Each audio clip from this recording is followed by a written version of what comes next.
Ito ay rated SPG. Striktong patnubay at gabay ng magulang ang kailangan. Maaaring may masiselang tema, lengguwahe, karahasan, sexual, horror o droga na hindi angkop sa mga bata. May DNA test result na. Ano kaya ang magiging resulta? Abangan natin sa Mommy Dearest.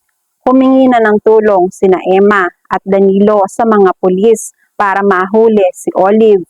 Pero matapang si Olive. Hindi siya magpapatalo. Ayaw niyang pumayag sa mga inakusa sa kanya dahil wala silang hawak na matibay na ebidensya. Baka lasing lang si Pukoy at kung ano-ano ang mga sinasabi. Napagalitan patuloy ng pulis sina Emma at Danilo.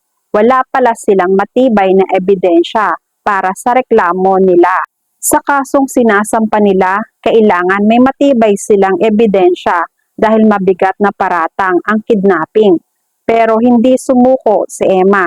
Ang tanging paraan na alam niya ay magpa-DNA test silang tatlo. Ito ang magiging pinakamatibay na ebidensya nila laban kay Olive. Nabigla si Olive. Ayaw niyang magpa-DNA test.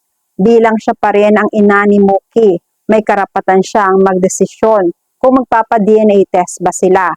Pero hinamon siya ni Danilo at Emma dahil baka natatakot lang siya na malaman ng lahat ang katotohanan na hindi talaga niya tunay na anak si Mookie. Napatitig siya, wala siyang ibang masabi. Magmumukha siyang guilty kung hindi siya papayag. Naisipan niya na rin na pumayag para naman hindi siya magmukhang guilty. Kumonsulta na rin sa doktor si Astrid tungkol sa mga nangyayari kay Olive. Napansin ng doktor na may delusional problem si Olive. Iniisip kasi ni Olive na sa kanya nagmula si Mookie at pinaniniwalaan niyang anak niya si Mookie talaga kahit inampon niya lang naman ito. Nagiging agresibo na si Olive at possessive kay Mookie. Pinilit na ng doktor si Astrid na kailangan madala sa kanya si Olive dahil delikado na ang kaligtasan ni Mookie. Hindi nga nagkamali ang doktor. Nagpunta si Olive sa ospital. Mabuti na lang nung sinabihan ni Astrid ng doktor na sundan ng kaibigan ay hindi siya nag-aksaya pa ng panahon para sundan si Olive. Habang abala naman si Olive sa gagawin niya kay Mookie, nagdadalawang isip siya pero nararamdaman na niya ang gusto niyang saktan si Mookie at hindi gumaling. Maya-maya ay dumating na si Astrid para pigilan si Olive. Hindi natuloy ang masamang balak ni Olive. Nagdahilan siya kay Astrid kung ano ang ginagawa niya rito. Pero duda lang si Astrid sa kanya. Sa mga sumunod na araw, nakahanda na sina Olive at Emma para sa pagkuha ng specimen sa kanila para sa DNA test. Matapang na si Olive dahil may ginawa na siyang paraan para siya ang magiging kamatch ni Mookie. Walang kamalay-malay si Emma sa masamang plano ni Olive. Dahil kampante na si Olive sa mga mangyayari, mayabang na siyang hinaharap si Emma. Hinamon niya si Emma na mabibigo lang si Emma sa DNA test na ito. Hindi naman nagpatalo si Emma dahil sigurado siya sa paniniwala niyang si Mookie ay anak niyang si Kayla. Sinabi niya kay Olive na mabubulok na lang mag-isa si Olive. Mamamatay na lang mag-isa sa lungkot si Olive. Masigit pa sa nararamdaman niyang lungkot nung ninakaw ni Olive si Kayla sa kanila. Hindi naman malimutan ni Olive ang palagiang pagsasagupaan nila ni Emma.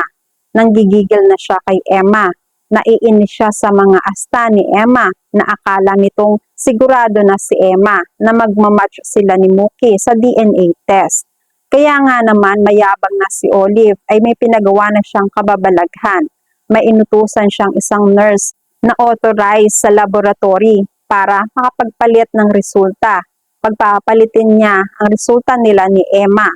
Isasabotahin ng nurse ang resulta dahil binayaran siya ni Olive ng malaking halaga. Ilang araw ang lumipas, pinatawag na ang mga nagsasabing mga magulang ni Mookie para sa resulta ng DNA test. Ganon rin si Olive. Pinaalala ni Astrid na ito na ang araw na malalaman na nila ang resulta ng DNA test. Unti-unti na ngang binuksan ni Emma ang resulta. Ganon rin naman si Olive. Nauna muna si Emma. Unti-unti niyang binubuksan ang papel hanggang makita na niya. Umiiyak siya sa nakita.